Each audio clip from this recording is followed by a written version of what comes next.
और चलिए आगे बढ़ते हैं। दिल्ली की मुख्यमंत्री रेखा गुप्ता पर आज जन सुनवाई के दौरान हमला हो गया। यह घटना मुख्यमंत्री आवास पर हुई है। इस मामले के अभियुक्त से हुई पूछताछ में कई नई जानकारियां सामने आई है। देखिए आप लेटेस्ट अपडेट।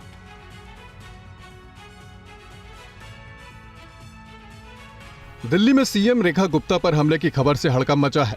ये तस्वीर हमले के अभियुक्त राजेश खिमजी भाई सकरिया की है। तफ्तीश में पता चला कि 41 साल का राजेश खिमजी गुजरात के राजकोट का रहने वाला है। गिरफ्तार किए गए अभियुक्त से अब पूछताछ हो रही है। राजेश खिमजी का कोई परिजन जेल में है, उसे छुड़ाने के लिए अर्जी लेकर आया था, जिसका मामला कोर्ट में चल रहा है।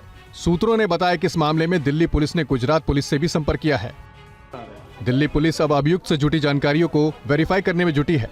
हमलावर किसी सियासी दल से जुड़ा हो सकता है, ऐसे में इस एंगल से भी तफ्तीश जारी है।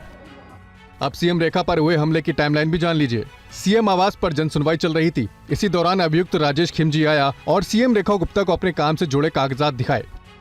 कागज देखने के दौरान ही इस शख्स ने हमला कर दिया। अभियुक्त ने सीएम का हाथ पकड़कर खींचा, जिससे सीएम का सिर टेबल से जाकर लगा। इस बीच अभद्र भाषा का इस्तेमाल भी किया गया। खतरे को भांपते हुए सिक्योरिटी फोर्स ने अभियुक्त राजेश पर शिकंजा कस लिया और अब पुलिस कस्टडी में राजेश से कड़ी पूछताछ हो रही है।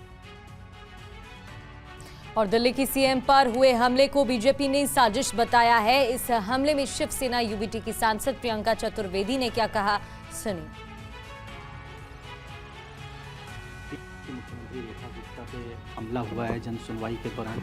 ये बहुत ही शर्मनाक है और बेहद ही चिंताजनक है कि लगातार हम लोग इस बारे में बात करते आए हैं कि जहां लॉ एंड ऑर्डर की व्यवस्था है पूरी तरीके से दिल्ली राजधानी होते समाते भी पूरी चरमरा गई है, जिसकी सीधा जिम्मेदारी गृह मंत्रालय की होती है। उनको ये जवाबदेही तय करनी पड़ेगी। लॉ एंड ऑर्डर व्यवस्था, एक एमपी वॉक कर रही हैं, उनकी गोल्ड चेन खींच लेना, फिर एक chief minister, sitting chief minister के घर के अंदर जाकर के उनके साथ इस तरीके की व्यवहार होना बहुत ही चिंता का विषय है। और मैं उम्मीद करती हूँ कि जल्द से जल्द कार्रवाई होगी। I am hoping the chief minister safe. पर साथ ही साथ ये प्रश्न ज़रूर उठता है कि जब पूर्व मुख्यमंत्री थे अरविंद केजरीवाल जी पे, उन पे जिस तरीके से अटैक होते थे, यही भारतीय जनता पार्टी इतना उसको सेलिब्रेट करती थी।